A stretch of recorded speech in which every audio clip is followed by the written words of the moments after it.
How much juice did you guys drink? 7 gallons. 7 gallons.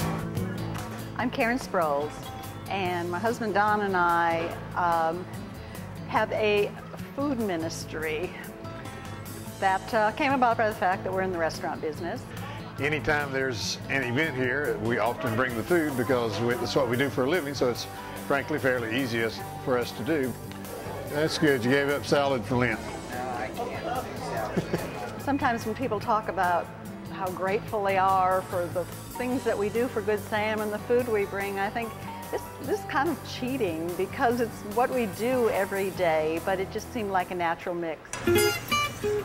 Well, I have been a foodie probably ever since I was born. I grew up in Wisconsin in a very food-centered family, and my grandmother had sauerkraut in a crock in the corner and baked all her own bread and did all her own canning. I've just been immersed in food my whole life, and my mother, I'd come home from school and there'd be homemade noodles hanging over a string strung between 2 chairs, and, and soup was always on the stove. Vegetable beef or broccoli cheese?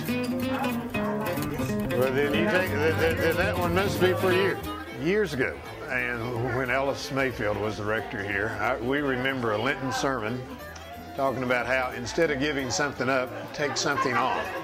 Karen and I talked about that and decided at that point in time to take on doing the Lenten dinners. Of course, it also means you don't have to give up chocolate. But taking that on became a ministry, and we have just continued it all these years. We normally draw about 100, 120 people.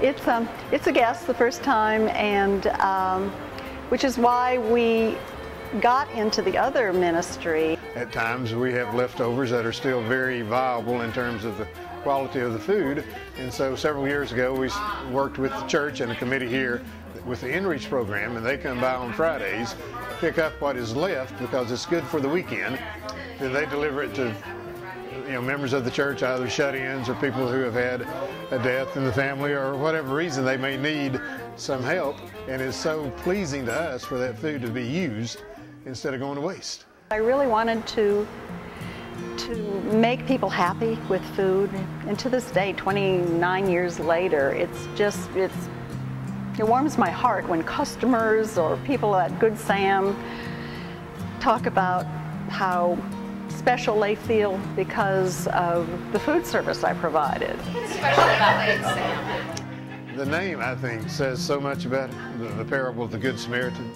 trying to help the other person. Karen and I have been here 28 years now. We've grown accustomed to that being the persona of the church. It's something that she and I have tried to do, and it's something that we hope we impart to some folks who haven't been here as long.